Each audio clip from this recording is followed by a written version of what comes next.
What up, though, y'all? It's your boy Shane G back once again with another episode of Politics as Usual right here on the Ethos Media Network. So before we begin, please, like always, make sure you like, you share, and you subscribe. So this is something I ran across maybe a week or two ago, and I've been meaning to address it, but there's a lot of pieces that I needed to put together in order to properly address this. So here we go.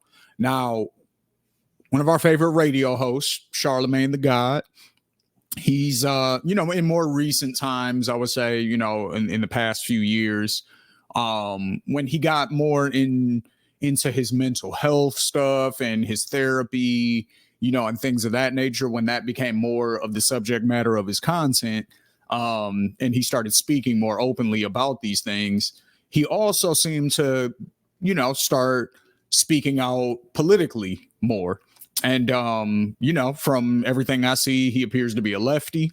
And but one thing that I think he's doing that is a little bit dangerous, that is something that I think we're all guilty of when we first sort of really get ingratiated in politics, is when you feel like when you first find out, this is how it happened for me anyway. When I first found out why I wasn't a right winger, right? Like, oh, I disagree with this. I disagree with this. I don't feel the same about XYZ, right? So I'm like, okay, I'm not on the right. I assumed that at that time that the two political parties were left-wing and right-wing parties, right? So that, by nature led me to voting Democrat. But then I found out, after becoming more and more ingratiated in the whole thing, that the quote unquote left wing of the country, the Democrats, were just as corrupt, just as big of liars, just as influenced by money as the right wing. And if anything, I would say, and I'm talking about politicians, by the way, I'm not speaking about, your everyday citizen. But when it comes to the right wing of the government and politics, in the politicians, if anything, they're actually more honest. They're a little bit more upfront with, their goals. They just don't align with me, but I actually respect the honesty a little bit more. Whereas what I found out was Democrats do all the same shit that Republicans do, but they mask it in language that makes you think they're on your side. Right. So the reason I say that I kind of want to give a pass to Charlamagne a little bit, because he's got the right intentions, I feel, and he's got the right idea, but his conclusion is drastically off. And the way he describes his conclusion, I feel like, is drastically off, and that's the dangerous part. And that's what I'm actually here to break down. So first, let's watch the clip of Charlamagne, sort of speaking on how he feels about modern day politics. I think what's interesting is the left never finds a way to create its own narratives. The left just responds to whatever the right puts out there. And then calls them racist or sexist. Yes, or calls me a MAGA supporter or whatever. So I could literally say in the same sentence, this happened on John Carl's show. I can say Donald Trump is a threat to democracy. He wanted to suspend the Constitution, overthrow the results of an election, but Joe Biden's an uninspiring candidate with no main character energy. Fox don't give a fuck about that first part. That second part. Give me that. This is what I want. I want the uninspiring candidate, main character energy. And so everybody on the left replies to that as if I didn't just say this other stuff about Trump. Yeah. It's the strangest thing in the world. Yeah. But what I'm realizing is, especially after I knew this already, but this week showed me a lot because of all the different type of press. So like I did The View, or I did like CBS This Morning with Gail King. That clip was crazy, dog. That View clip, you handled it incredibly well. But I don't know what they wanted me to say. Can you give context to the clip for everybody? Well, yes, I said that I'm not endorsing anybody for president this year. And, Sonny from The View basically was like, it was irresponsible of me to do that. And she said, this isn't the time to sit this out. This ain't the election to sit out. I never said I was sitting out.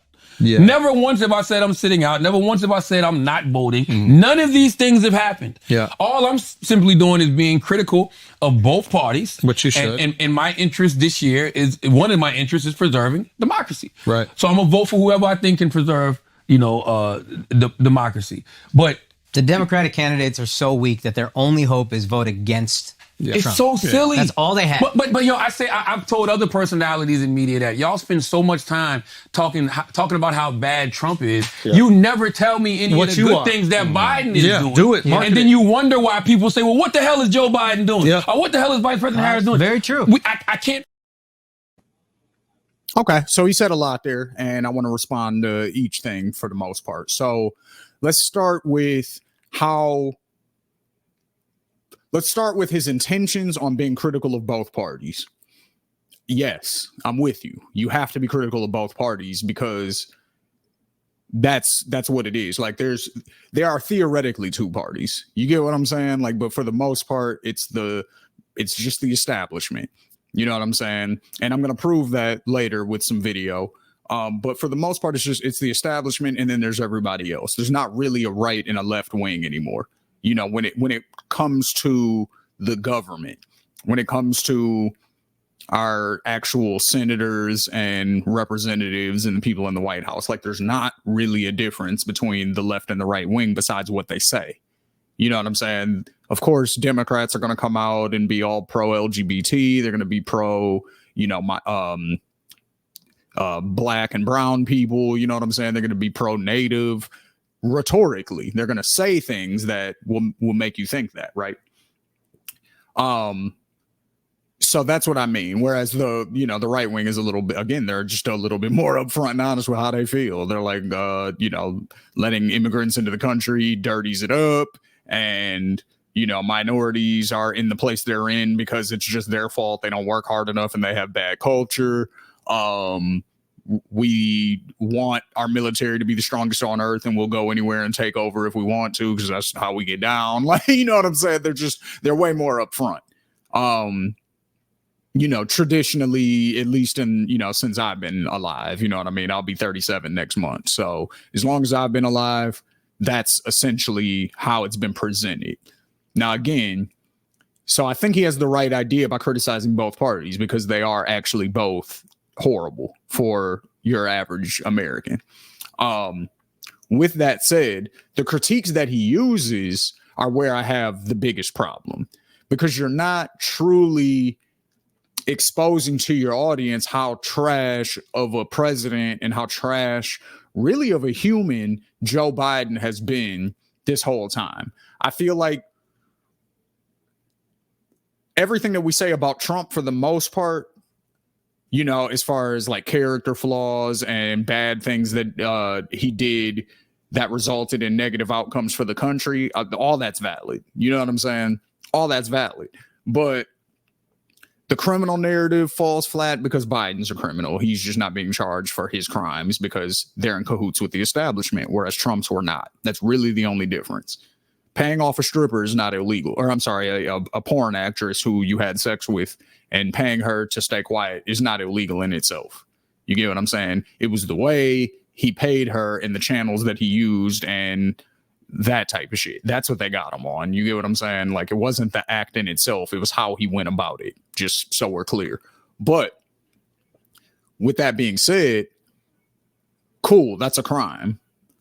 Biden has committed war crimes. He has committed, you see what I'm saying? He's, torture, a lot of illegal activity.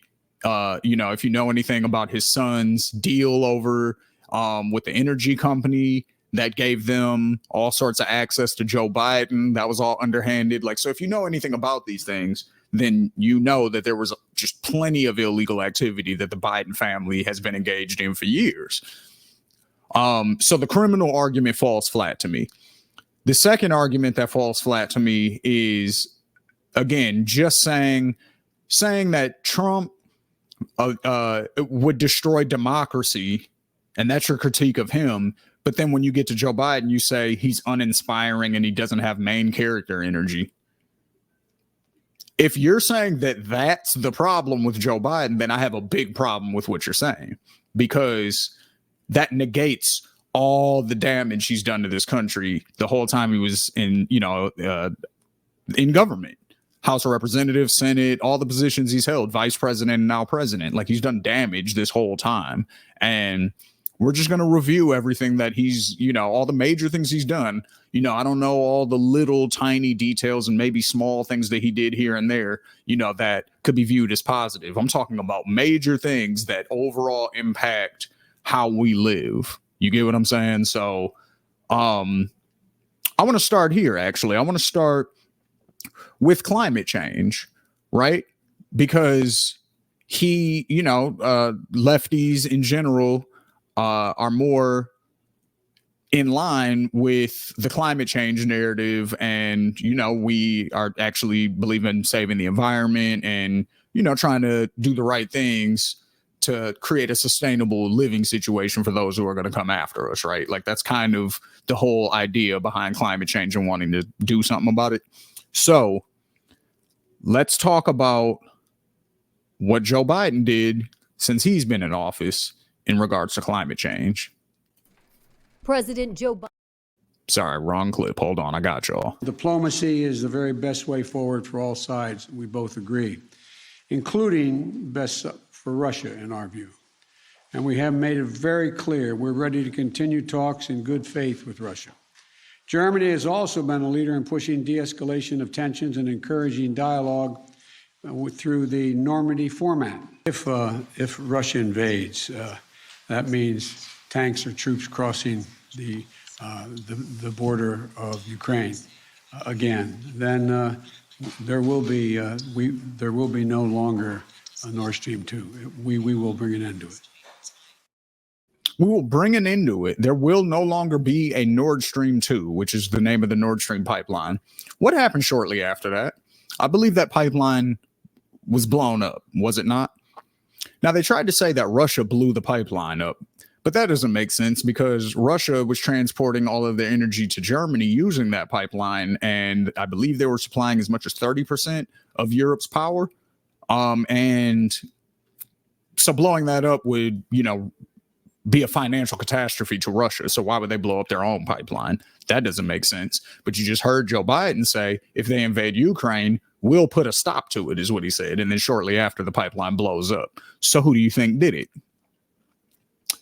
Let's pull up this article. Now, why do I bring that up after I mention climate change? This is why. Let's bring up this article right here. The Nord Stream pipelines have stopped leaking, but the methane emitted broke records. On Sunday, the Danish Energy Agency announced that a series of leaks in natural gas pipelines running under the Baltic Sea had been stopped. But the rupture, preceded by multiple explosions last week, like a bomb, appears to be the single largest discharge of methane, an extremely potent greenhouse gas. Greenhouse gas is the types of gases that create the climate change that we're trying to fight. It dwarfs the previous known leaks, says Ioannis, I'm not going to say that last name, Ioannis B, who works on monitoring methane emissions for the Clean Air Task Force, a nonprofit environmental organization. Methane is the main component in natural gas. When released into the atmosphere, it is initially more than 80 times better than carbon dioxide at trapping heat, although that effect tapers off over time. 80 times stronger than carbon dioxide at trapping heat.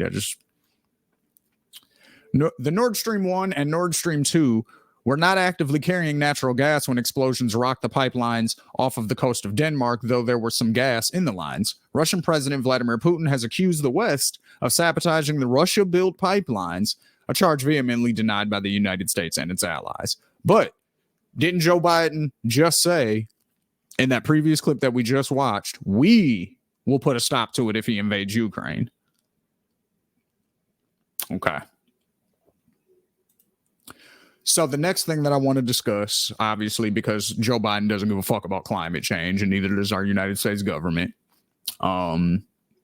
Again, Democrats are good at speaking lefty language without actually doing lefty work. That's what they do. That's why I can't stand them, and I feel like they're almost a bigger enemy to me than Republicans are, because, again, Republicans are honest and upfront. They don't care about that shit. They care about money. They care about their religion specifically, no other ones. You know what I'm saying? But their religion, you know what I'm saying, their families, and that's it. Like, that's what they care about. So it's like they tell you that up front, though, so you can't be mad at it. Democrats are the ones talking about we're trying to save everybody and we want everybody to have a good life and all of this. They're not doing the work that would necessitate that outcome. So I needed to bring that up. So Charlamagne, that's a bad argument, bro. Like, he doesn't care. You can't just say he's, a milquetoast candidate who lacks main character energy. That is not his problem. Nobody would care if he was boring and all of that, if he was doing good things. He's actively doing bad things. That's the problem. So moving on, I have another clip. This is him talking. This is him signing. This is him signing. What is he signing in this clip? Let's just watch this clip. Let's see. Let's figure it out together. President Joe Biden signed legislation Friday to block a U.S. railroad strike that could have devastated the American economy. The bill I'm about to sign ends a difficult rail dispute and helps our nation avoid what, without a doubt, would have been an economic catastrophe at a very bad time in the calendar. The Senate voted Thursday to impose a tentative deal reached in September on a dozen unions representing 115,000 workers who could have gone on strike next week. The yeas are 80, the nays are 15. But the Senate failed to approve a measure that would have provided sick days to rail workers. 8 of 12 unions had ratified the deal, but some labor leaders have criticized Biden for imposing a contract that 4 unions rejected over its lack of paid sick leave. And look, I know this bill doesn't have paid sick leave that these rail workers and frankly every worker in America deserves, but that fight isn't over. Railroads have slashed labor to boost profits in recent years and have fiercely opposed adding paid sick time that would require them to hire more staff. All right, so that's what it was. He's not just uninspiring and lacking main character energy. He's actively working against the workers of the country. He blocked a strike for the Railroad Workers Union. I've spoken about this on the channel before, actually. He blocked it. Why did he do that? Because he said it was going to save the economy for, America, because this was during COVID. Here's the thing about that. When Charlamagne says he wants to save democracy, he wants to preserve democracy, what do you think a strike is? A strike is them enacting their ability to have democracy in the workplace. That's what a strike is. It's, hey, we need this from our leadership, our workplace leadership. We need this as workers from y'all. They're saying, no, we're not going to give you that. So, okay, let's, in a voting scenario, right? You vote somebody into office based on the platform that they give you, and they say, hey, we're going to do X, Y, Z, right? And then if they don't do those things, you vote them out. Correct? Correct. The workers' version of that would be the strike, because you can't necessarily vote your leadership out of your job. What you can do, though, is you can make it so the stockholders are like, hey, maybe the leadership is fucking up if our workers want to, are complaining and aren't happy and aren't able to get certain things. Maybe the leadership needs to change, or maybe, you see what I'm saying? There's ways to put pressure on them. Now, what Joe Biden did was take that ability away from them. He made that decision for the workers who didn't get what they wanted. Now, that number is misleading that she gave. Now, I didn't play the whole clip. Maybe later in the clip she clarified. But here's the thing about the numbers that she gave and why they're misleading. Yes, 8 out of 12 of the unions agreed with the current deal. 4 out of those unions did not agree to that deal, and that's when the strike was going to happen because they didn't sign on to it, right?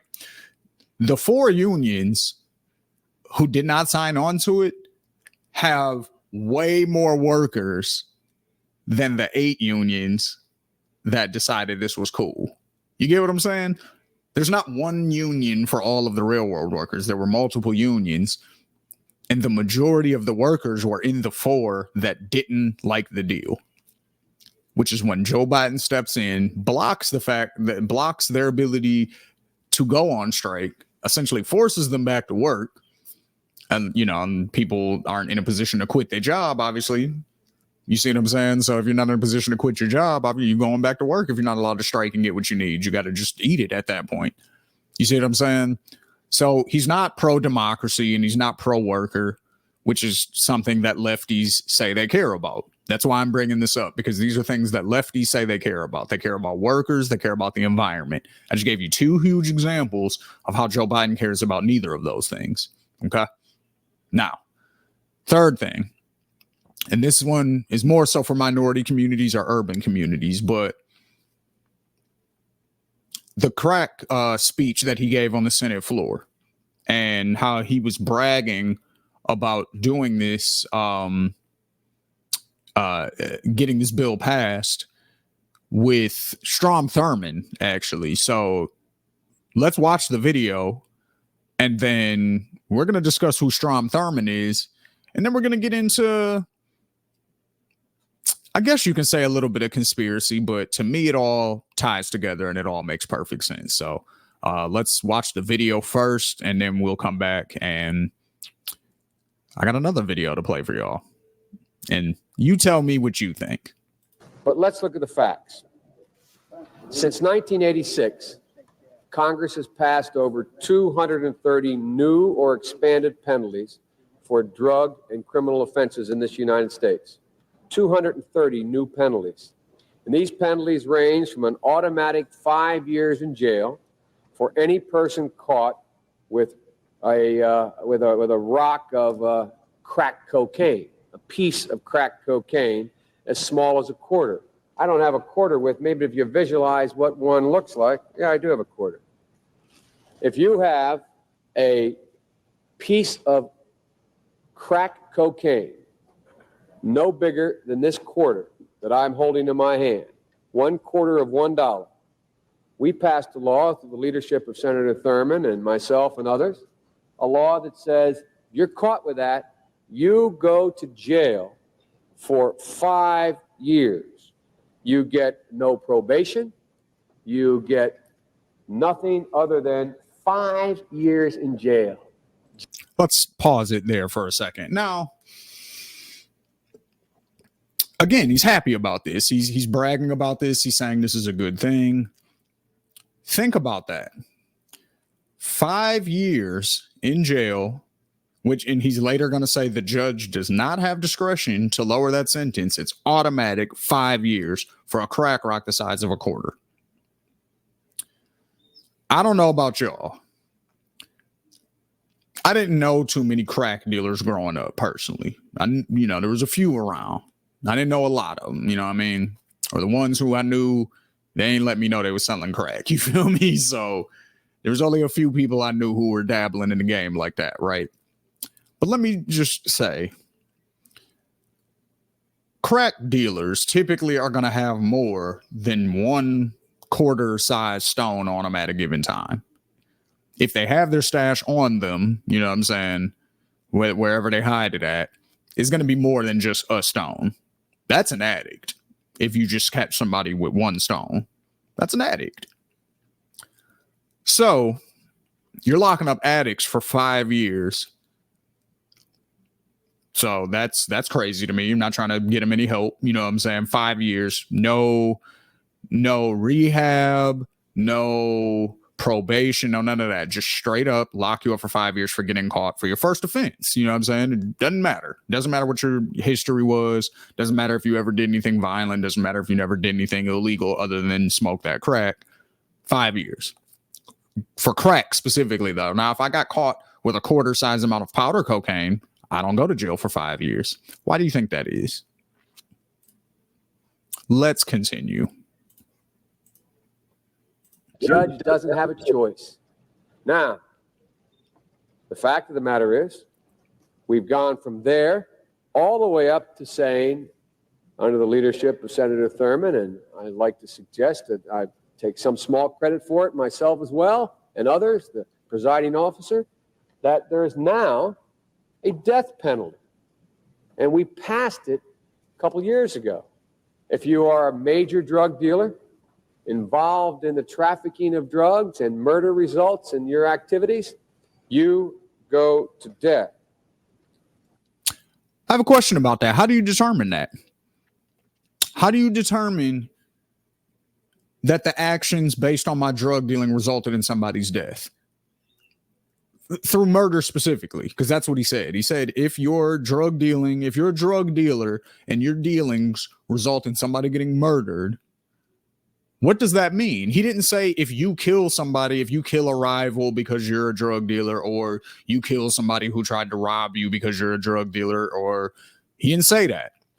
He said if your activities result in a murder. So what is that? You can't even define that. What does that even mean? Does that mean that if I sell somebody some crack and then they get high and go kill somebody, that I can get the death penalty?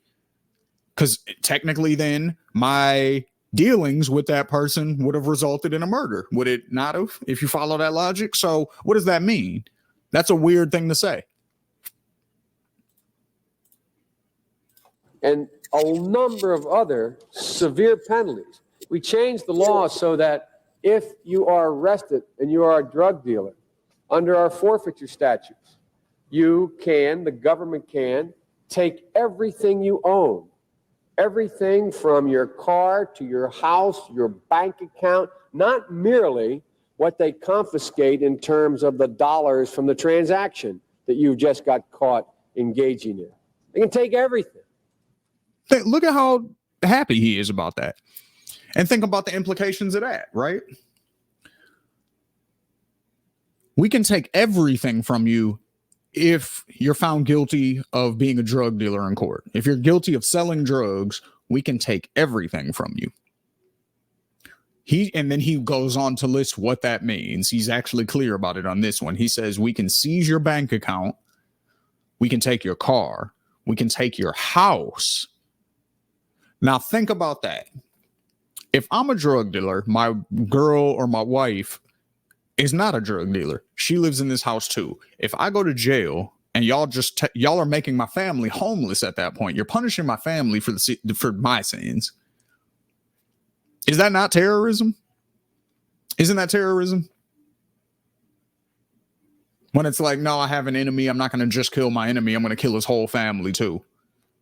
That's essentially what you're doing. If you lock me up and then cause my family to be homeless, like my wife could still work and pay the bills and maintain the house. But you're going to take the house because I got convicted of selling drugs. What if my mom lives here and she's a church lady and has no idea what I do for a living? That's crazy. So you're going to punish my kids. You're going to punish my wife. You're going to punish my mom who might live with me or whoever else depends on me. Just out of spite. Like I don't even understand the rationale behind that. Like he seized my bank account. So that means now I can't have commissary in jail. I can't pay for my lawyer. I can't, like you're setting it up in such a way to where it's rigged against people who you paint as drug dealers. Or you can just say anybody's a drug dealer, because he said if you get caught with a piece of crack the size of a quarter, you're doing 5.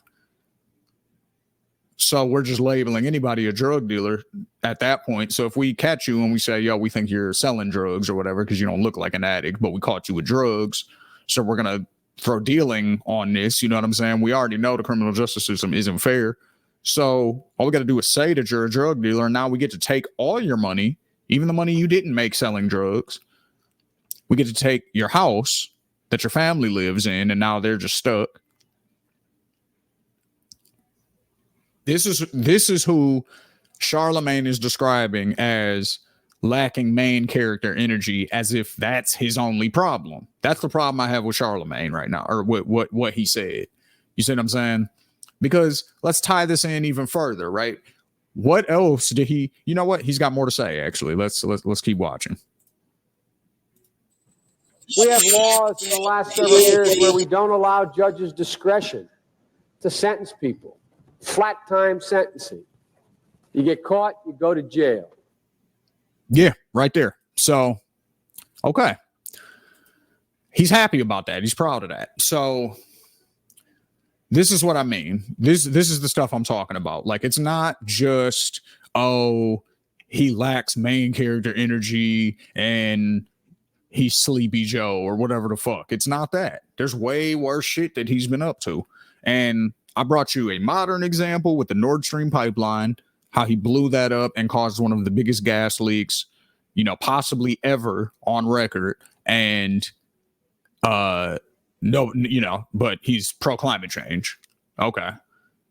Well, then I just brought you that video where not only did he brag about the fact that, we're able to take drug dealers' houses and cars and all of their bank account assets, and you're getting 5 immediately if you get caught with a tiny rock. All of these things, proud. And also proud of the fact he brought up his name twice, that he did this with Strom Thurmond. Now, who is Strom Thurmond? Let's look. Who's Strom Thurmond? Well, the title of this, The Racist Filibuster We Can't Afford to Forget. Okay? This is Strom Thurmond right here from 1984. This is him.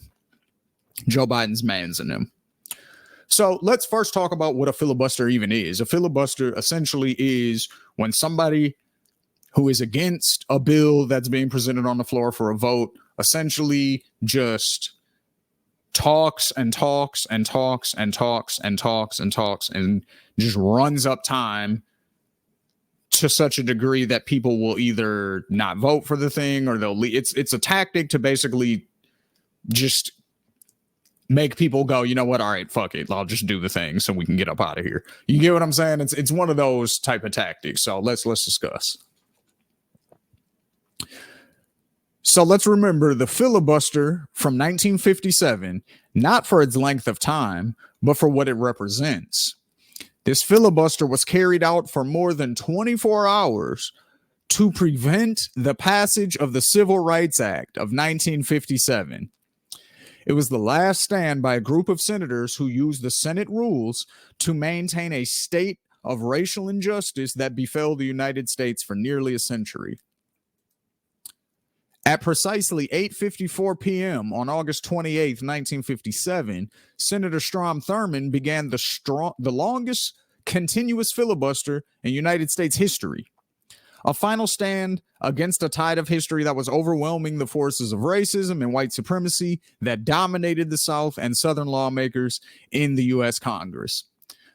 But almost a decade before Thurmond's filibuster, Southern state separatist leaders had revolted in opposition to President Harry Truman's civil rights platform in 1948.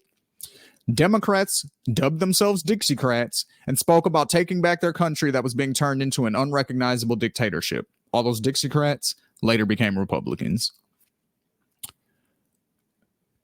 Then the governor of South Carolina, Strom Thurmond, spoke at the Dixiecrat Convention of 1948 like a member of the Republican faction that we would call the Tea Party today. Okay? That's who Strom Thurmond is. Strom Thurmond did the longest filibuster in United States history in an attempt to block the passage of the Civil Rights Act of 1957. So this is who Joe Biden is proud to have passed the crime bill with. Now, what else was going on at the time that the crime bill was being passed? And this is where it all ties together. And this is why I say Charlamagne, it's not just that he's milquetoast. He's actively evil. Everything you think about Trump applied to Biden as well.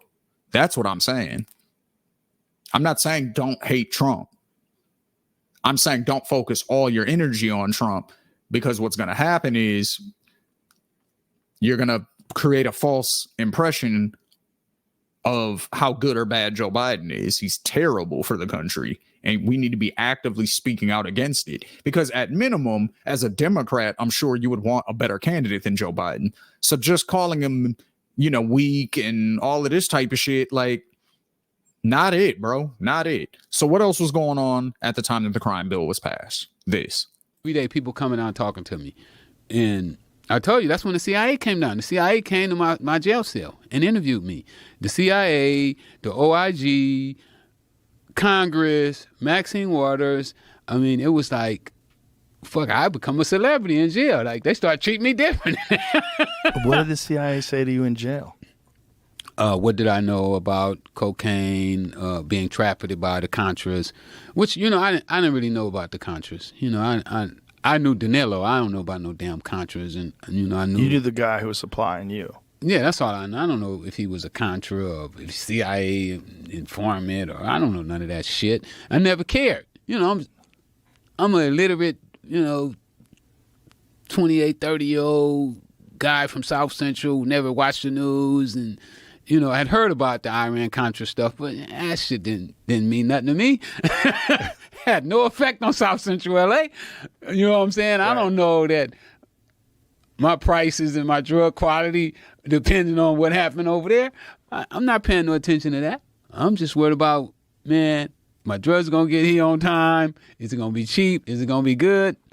So when all that stuff was coming about, they wanted to know how much money I was making, who I bought drugs from, what years I bought drugs, just a whole, basically like an interview. So how do you think it worked? Do you think there's like a rogue element that was inside of the government? Oh, absolutely. Absolutely. But, I not mean to cut you off. No, go ahead. Because it was a rogue element to it. But the rogue element come from the top as well. Not that they necessarily sanctioned it, but they knew about it. Yeah. So, what's the Contras? You might be asking yourself. Well, I have that answer for you. So obviously, first, we got to say, if you don't know who that was in the video, speaking to Joe Rogan, his name is Freeway Ricky Ross. That is the gentleman who the rapper Rick Ross took his name and his likeness and his background story and created his rap career with. And this man was essentially, they called him the king of crack. He was one of, if not the biggest crack cocaine dealer, definitely in Los Angeles, definitely in California, but possibly the United States in the 80s and 90s, right? Now, you just heard everybody who came to his prison cell when he was there. If he was just a drug dealer, why would all these people want to interview him and talk to him? The CIA, Maxine, Let Me Reclaim My Time, Waters, and all these, high-level officials and all of that. Why would they want to talk to, a crack dealer? Well, this might be why. Right here. Rick Ross was arrested trying to buy 100 kilograms from his connect, a Nicaraguan anti-communist named Oscar Danilo Blandon, who you heard him say, I don't know nothing about the Contras. I know Danilo. That's it. So that was his connect. That was the guy he was buying his drugs from, who had been cooperating with the DEA. Ross did 12 years in prison and became the most fascinating character in the Iran-Contra scandal, where Ronald Reagan's administration, aided by Oliver North, funded oppositional troops in communist Nicaragua by any means necessary, including dealing arms to Iran and giving the profits to the Contras, and tacitly, if we're being generous, allowing cocaine traffickers to move drugs in the United States so that they could funnel money back to the Nicaraguan counter-revolutionaries. Where was Rick Ross's connect from? He was from Nicaragua, and he was anti-communist. He had flipped and became a snitch and a cooperant of the United States government. Rick Ross didn't know this, so he's just buying dope from him, thinking that he's just buying dope. You know what I'm saying? He's just thinking, this is just my connect. He's from here and he has the good cocaine and blah, blah, blah. That's it. He doesn't know that dude who he's selling the drugs to is essentially, buying the drugs from, I should say, is essentially funneling that money back into Nicaragua so that way they could fight against Iran. So, and Russia, I mean, you see what I'm saying? So Russia was also a part of this. So what we're seeing here is high-level government operatives essentially working with high-level drug dealers and arms dealers who are selling arms and funneling money so that way we can defeat our enemy, essentially. That leads into this is where it gets a little conspiratorial if you don't necessarily believe it, but this is what goes into crack essentially being pushed into inner city neighborhoods in the 80s. Like there was just an explosion. The year was 1984. Everybody knows it. You know what I'm saying? Everybody knows. In 1984, crack was introduced and exploded in every single inner city in the United States at the same time. How does that happen? There has to be a concerted effort to make that happen. I think I've illustrated my point that Joe Biden writing the crime bill, being able to lock up all these people, and private prison industry starts booming around the same time. This is the early 90s, remember? So crime bill, you get caught with crack, you're going to jail for minimum 5 years. If it's a tiny rock, if you're a drug dealer, you can actually face the death penalty, and we can take all of your assets from you. Joe Biden is doing this as a senator, him and Strom Thurmond, the racist. They're doing this while at the same time, the government is also essentially funneling money into funneling crack into black neighborhoods. What do you think is going to happen?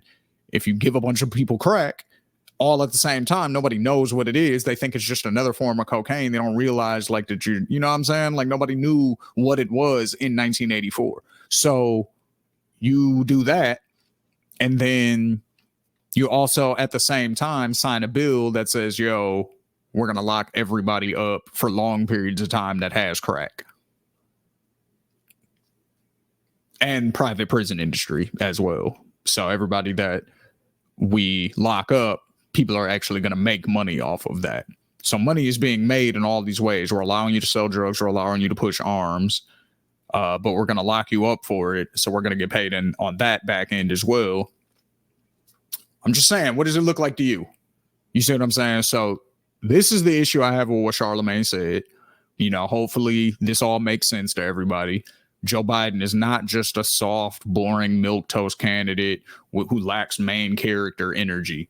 That is not the problem with Joe Biden. The problem with Joe Biden is that he has actively done evil in every carnation of government that he's been a part of. And people don't want to say that because he's a Democrat. So that means, like Charlamagne said, and I do agree with this point because I face this, people will assume you like Trump if you say anything negative about Joe Biden. And I'm like, no.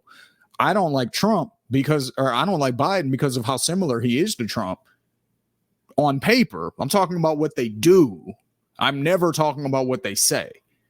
I'm always talking about what bills got passed, what laws got passed, this type of shit. You know what I'm saying? What bills get blocked in Biden's case, what actions were taken, what wars were started, what wars were finished. How's the economy? These are the things I look at. I'm not looking at what you say during a speech. If you look at what they say during a speech, yes, they're different people. That's it. Take that out of it and then look at their actions. What are they doing? I just named all the shit that Biden's doing. You know what I'm saying? I don't really have to get into the Trump thing because most lefties are not going to vote for Trump.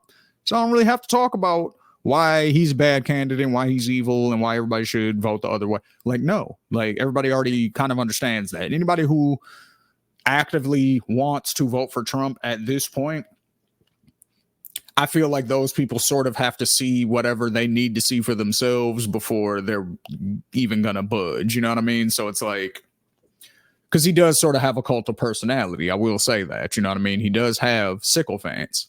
So, and I'm not saying every Trump voter is that, but there are enough of them to where it's like, you're not necessarily going to convince those people that your way of thinking is better or whatever. And that's cool. You know what I'm saying? Like, come to your conclusion.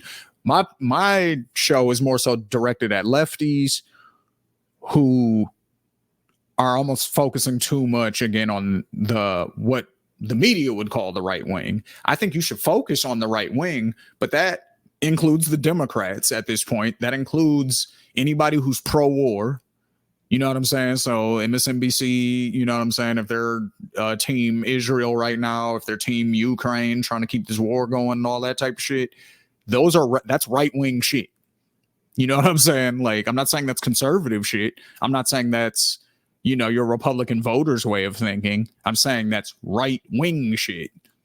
You know what I'm saying? So there you go. Like, we should be against right-wing, you know, politics. But especially when it comes from the Democrats, because they're going to hide it in such a way to where people don't think of it that way. But that's what it is. So I'm going for about 45 minutes, so I'm going to go ahead and leave it at that. You know what I mean? Shout out to Charlamagne, though, for, you know, at least keeping it real from his perspective and saying, you know, what he feels like are accurate critiques of both sides.